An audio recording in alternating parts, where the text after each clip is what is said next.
Hi everyone, it's Johnny Seed here, and today I'm doing a competition entry. This is for the Keen Ear channel.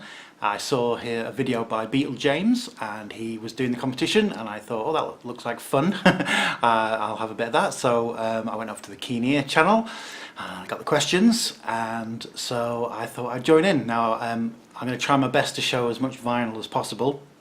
I don't have the biggest vinyl collection in the world by any means. I think at last count it was about 200 records all in, so wherever I can I'll show the record or the CD, or if not I'll just put a picture on the screen about something. And I'll try and make this as quick as possible. So we'll go straight into question number one.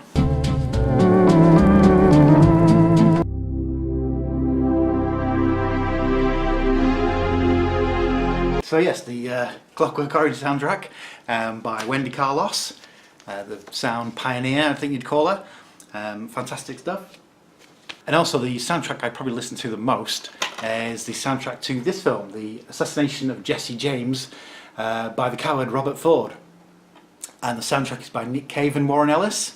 If you're not familiar with it, I recommend check it out. It's very ethereal.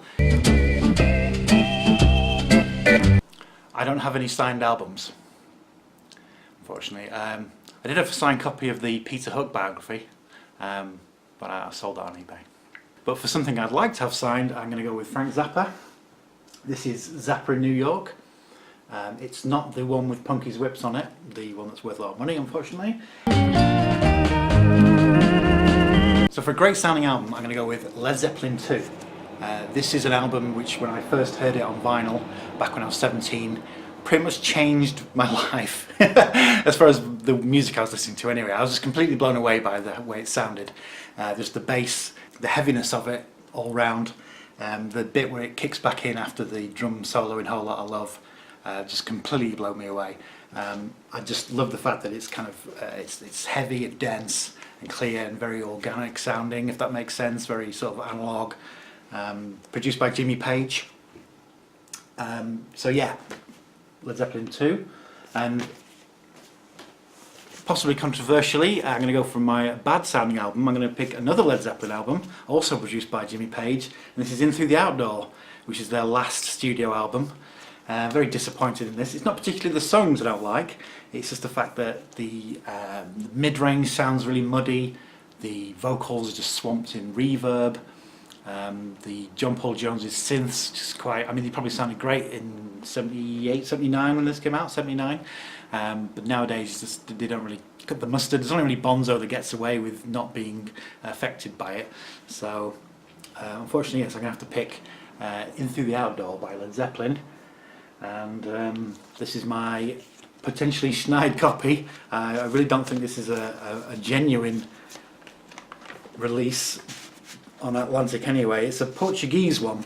I don't know if you can see there, but the spine is actually flat, so the whole thing looks like a 12-inch single from the 80s. I might have to do some further investigating to see where it came from. My favourite double album is Physical Graffiti by Led Zeppelin. I don't own a physical copy of it anymore. I'm going to have to address that. Okay, I'm just going to quickly show some singles. I've already made a video about all my singles, but I've just picked out the ones that are personal favourites of mine. So we're going to start off with Prince, Glam Slam. This is actually the sleeve it came in when I bought it. It's a clear plastic sleeve with a sticker on it. The Stone Roses, Elephant Stone. Bowie, Ashes to Ashes. Remember this one? Sly Fox, Let's Go All the Way. It's one of the first singles I actually bought with my own money, this, back in the 86, when I was 15. Love this song, it's great. Young Savage by Ultravox. Yes, Ultravox were a punk band, although they deny that they were punk. I think they call themselves psychedelic. But this is fantastic, really fast. I'll take this one out of the DJ sleeve. This one is Jasper Carrot's Funky Moped. Jasper Carrot's Funky Moped. If you've never heard it, look it up on YouTube. You're in for a treat. The Cult, Lil Devil. More Cult, Sun King and Edie Chow Baby. I don't know if Edie Chow Baby was the B-side, but that's a fantastic song. Hit list, Into the Fire, bit of an obscure one this. Strawberry Switchblade, of course, Since Yesterday. And an all-time classic 80s pop song, You Just Can't Get Enough by Depeche Mode. Brilliant couple of minutes of pop.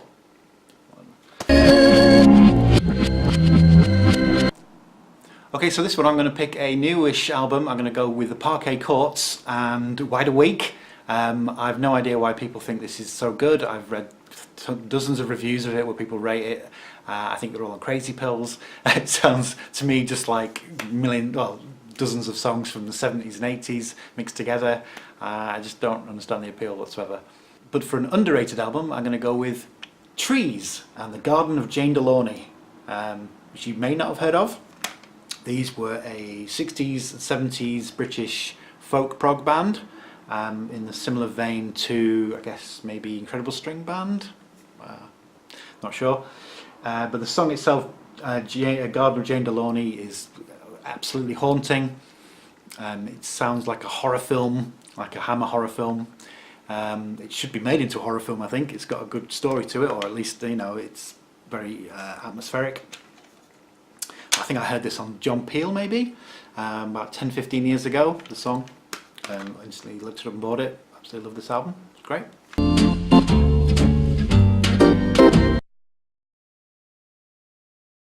Bowie. Prince. Chuck Berry.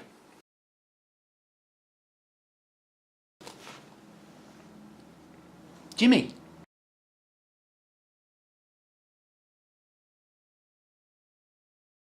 Okay, so for the last either or was between the Rolling Stones and the Beatles. Now this is the one that I took the longest to think about. I spent days agonizing over this to analyse it. I think as Beatle James said himself, there's probably a whole video in there about whether you prefer the Beatles or Stones. Hi Mo. But I'd have to say that for the albums, Beatles definitely, yes. But there are definitely a few songs of the Stones which I love, absolutely adore to bits, and I probably have listened to the Stones more in the last maybe 10-15 years than I have the Beatles. So it was a very, very tough decision, but I guess on the sort of, if you're going off the amount of songs that I like from each band, it'd be the Beatles. So yeah, my choice would be the Beatles, of course. Also, why doesn't this have Strawberry Fields on it? Does anyone know? It was a double A side with Penny Lane, which is on here.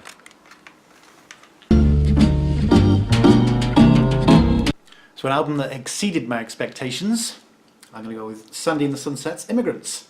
This is what you might call Eastern Indie Electro Pop, with a little bit of a Kate Bush tinge. I think David Sylvian appears on here somewhere. Yes, as a background vocal. So yeah, check it out.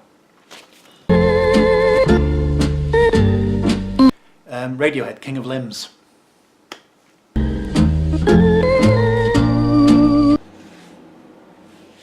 For some reason I own 2 copies of James Last A Go-Go.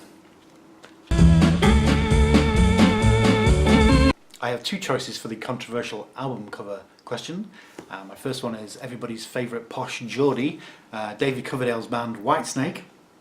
I think it's pretty obvious what's so controversial about this album cover. Yeah, the airbrushing on here is terrible. Look at the definition there. I'm only kidding. But yeah, good old Whitesnake. And my second choice is going to be School's Out by Alice Cooper. You're probably wondering what's so controversial about this. It's just a recreation of a desk, a school desk. It's the die-cut version that pops out with little legs and everything. And it lifts up. But if you don't know anything about this album, well, when it was first released in the 70s, it came with a pair of young girls' panties over the actual record. Yes, so yay to the 70s, an album called School's Out with a pair of girls' knickers inside. So, yeah.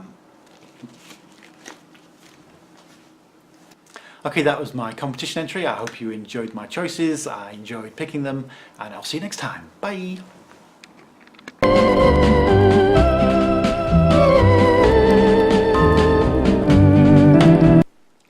Chuck Berry.